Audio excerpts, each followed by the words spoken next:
O que a riqueza tem a ver com pensamentos? O que uma coisa tem a ver com a outra? Assim, parece que não tem nada a ver. Você já se perguntou por que alguns pensamentos parecem transformar a vida de uma pessoa, enquanto outros se perdem no vazio? A resposta está em algo que o Wallace D. Wattles chamou de pensamento criador. E isso tem tudo a ver com a tua riqueza. Tenho boas e más notícias nesse vídeo. Então preste atenção. Esse cara, o Wallace Wattles, dizia que o universo é feito de uma substância pensante. É a forma como ele chamou. A gente chama de qualquer maneira, né? Mas é uma substância viva, inteligente, e é a substância que responde aos pensamentos humanos. Ela permeia tudo aquilo que parece, aparentemente, estar vazio. Ele dizia que essa substância está em tudo e responde aos nossos pensamentos. Isso significa que cada ideia que a gente tem, cada imagem mental que a gente produz, é uma espécie de semente que essa substância responde, né? Essa semente é plantada nesse campo invisível da realidade. Então ele afirmava isso e dizia também que aquilo que nós sustentamos com fé, inevitavelmente começa a se manifestar. Palavra difícil essa daqui, né? Então vamos lá.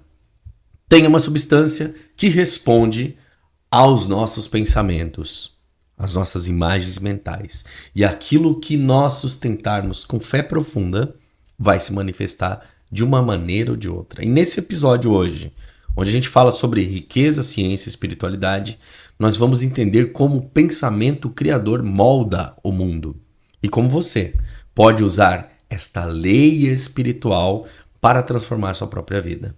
Se interessou? Fica até o final que vai ser bem louco hoje.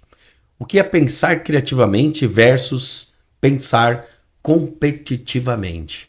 E aqui, talvez a gente tenha que falar várias vezes para que haja uma compreensão profunda sobre esse tema. Talvez nesse vídeo eu não vou conseguir aprofundar muito, mas no decorrer dos demais episódios a gente vai aprofundar.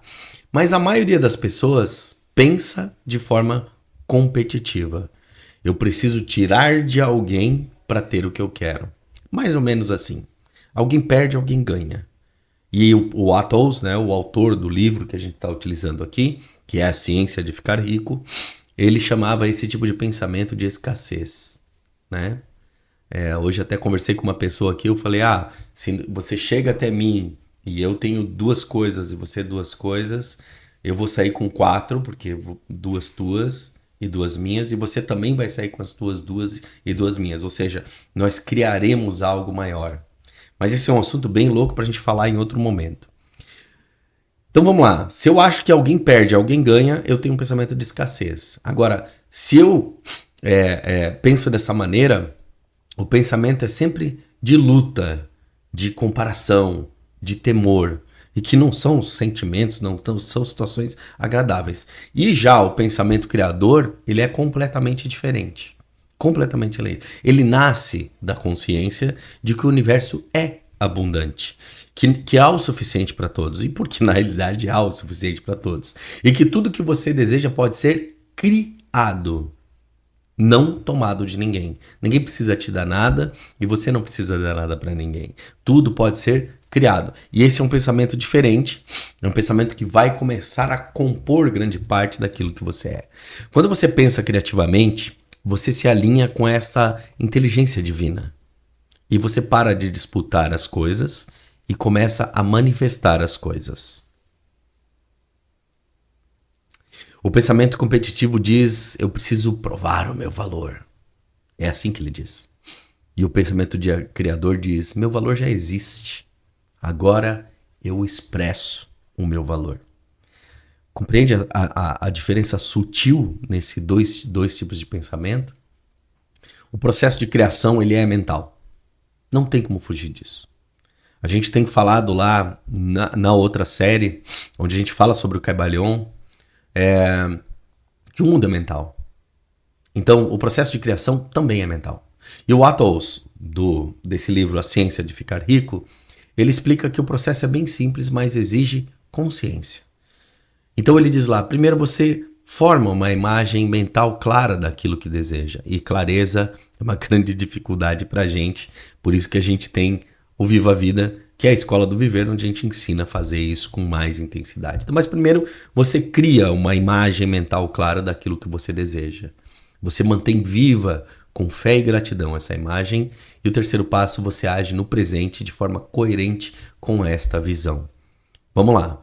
Se tudo é mental e tudo partiu da minha mente, tudo aquilo que eu crio um dia teve que ser pensado. E se foi pensado, eu senti que era possível e comecei a agir para realizar aquilo. É simples, né? Imagina que eu vou construir uma cadeira de madeira, uma casa de madeira. Então, eu imagino ela, antes de qualquer coisa, eu sinto que eu posso criar aquela casa, mantenho aquela imagem, posso criar aquela casa e ajo no presente de forma a construir aquela casa. Mas César, eu não sei construir casa. Mas aqui é um exemplo de como esta lei funciona. Porque isso já está funcionando no dia a dia de todo mundo. Só que a gente não percebe. A gente acha que as coisas são distantes. E essa sequência de formar a imagem mental clara daquilo que deseja, manter viva a fé com gratidão e agir no presente de forma coerente com esta visão que você sentiu a fé, cara, não tem. A consequência disso, essa sequência específica de pensamento, emoção e ação, cria um circuito vibracional. Aí a gente vai para outra lei hermética aqui, que é a lei da vibração, que comunica com essa substância inteligente que está em todos os espaços aparentemente vazios. Parece um papo louco, mas é incrível como isso funciona. Ou seja, o universo responde não às suas palavras, mas essa frequência que você criou no teu estado interior. Preciso estar vibrando nisso. Lei da vibração. Pesquisa aqui no canal, tem bastante coisa falando sobre a lei da vibração, mas é isso que a gente cria aqui. É por isso que pessoas cheias de medo, mesmo dizendo frases positivas, continuam presas no mesmo lugar. A pessoa está vibrando no medo e ela vive falando frases positivas. E elas continuam no mesmo lugar. Elas afirmam para si mesmas, sou próspera. Mas elas sentem aqui falta. E o universo não responde essa frase. Responde a este sentimento existente dentro da pessoa. E aqui está o grande segredo que a gente busca resolver, mas a gente precisa sentir. Esse sentir é fundamental. A fé e a gratidão, elas são os motores da criação. Esse autor, né, essas duas forças, sustentam o pensamento criador. Fé e gratidão. A fé é o olhar que vê o invisível.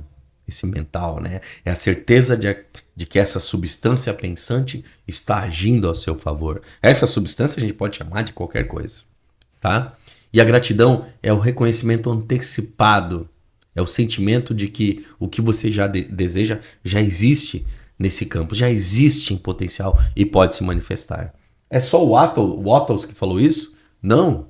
A gente tem um autor contemporâneo, Deepak Chopra, fala isso sobre ensinamentos muito antigos da Índia.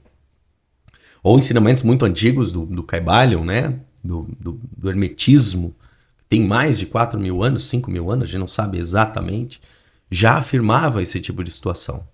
E a sociedade pôde, em muitos momentos, viver momentos excepcionais de prosperidade. Qualquer um pode, está na mão de todo mundo. Faz sentido? Então essa fé e essa gratidão, ela cria o que é chamado de contato consciente com o universo.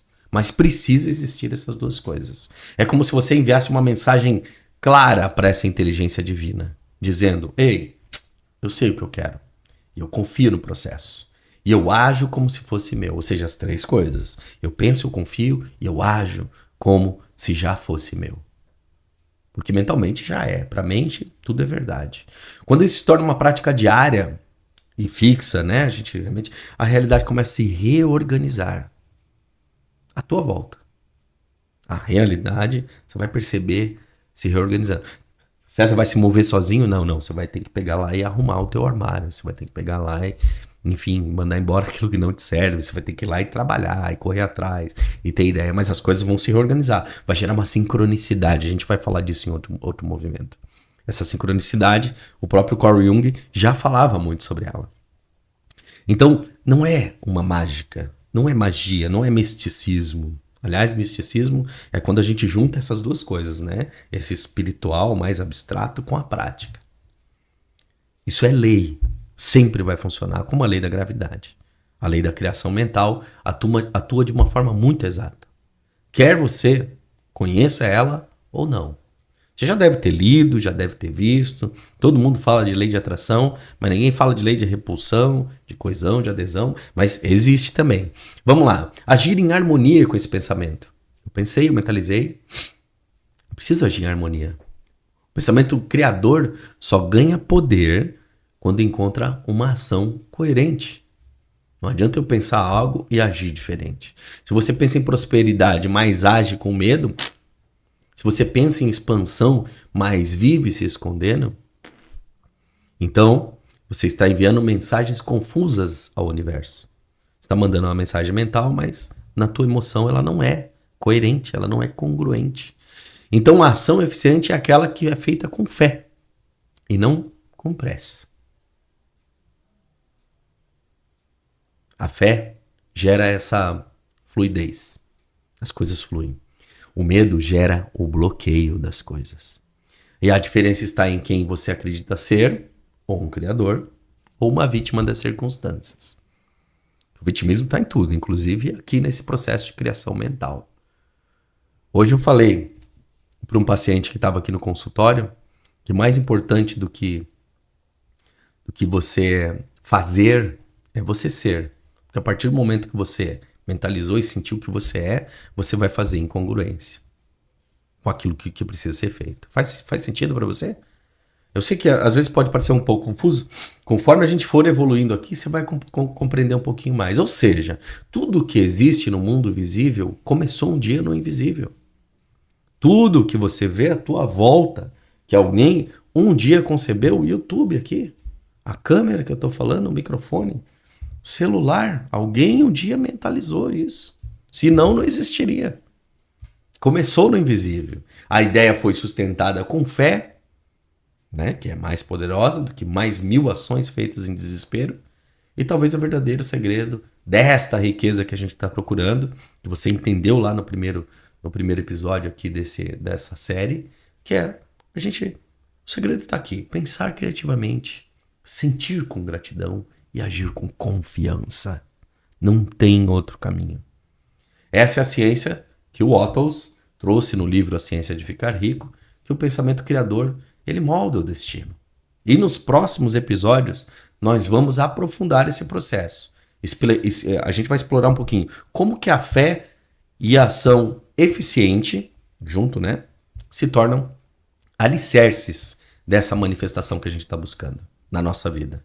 Se esse tema aqui que a gente está falando ressoou com você, cara, deixa um like aí, compartilha, comenta isso daqui. Porque tem para todo mundo deve buscar esta evolução. E aí, diz para mim aí, você tem pensado criativamente no teu dia a dia, como a gente disse aqui, ou competitivamente? Pensou? Comenta aí.